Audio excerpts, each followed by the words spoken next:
Hi, it's Gavin here, looking at some economics. Today I'm going to go through the consumer surplus and producer surplus.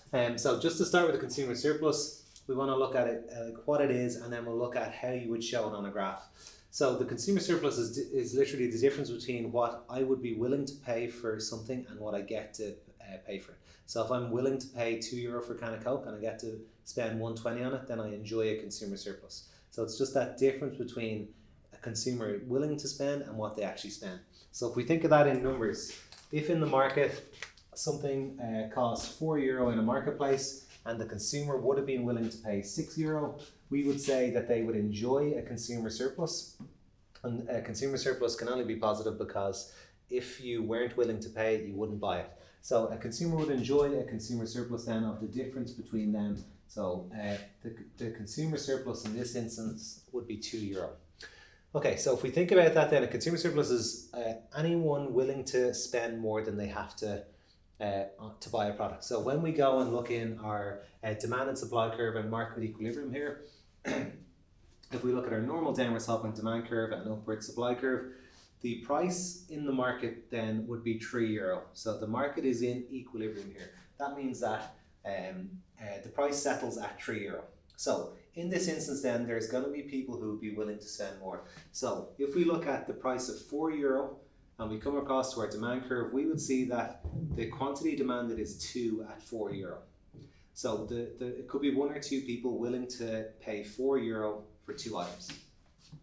In that instance then, those people we would say would enjoy a consumer surplus because they are willing to spend €4 to buy two, but because the market price is set at €3, they don't have to spend €4, they get to buy it for €3 as well. So in this case, any price above the equilibrium price below the demand curve would be someone who would enjoy a consumer surplus. So similarly at €5 here, you would see someone would be willing to buy one, so they would also enjoy a consumer surplus. So our consumer surplus graphically is going to be the red shaded area that we draw in here, and it's going to be any point above the market equilibrium price inside that demand curve, because that would show anyone willing to pay more for it but gets to buy it for cheaper, and that's what our consumer surplus is.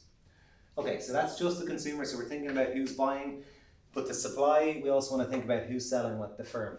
So for the seller then, there is something that we call a producer surplus, and that is the difference between what a supplier or firm would be willing to sell at and what they actually get to sell at. So if we go back to this example here, the seller gets to sell at €3, but if we look at our supply curve at €2 here, this a seller or a firm would be willing to supply two things. They get to sell the two things that they would be willing to sell for €2 at the market price, because this is the price in the market. So therefore they would enjoy a producer surplus of €1, like the difference between 3 and 2. So they get to sell at 3, they would be willing to sell at 2, therefore they enjoy a producer surplus. So if we think then for any point on the supply curve below the equilibrium price, we are going to have our producer surplus. So it'll be this shaded area here. So that would show our producer surplus. So it's if there is any supply at any price below equilibrium, that's a producer surplus, and at any price on the demand curve above equilibrium would be your consumer surplus. And from that then you can get into what would a seller do if they knew that some consumers were willing to pay more, and if that was a concert it might be like add a VIP section or go backstage, get a photo with the band, and you could charge people more for those experiences because the seller knows there is people who are enjoying a consumer surplus.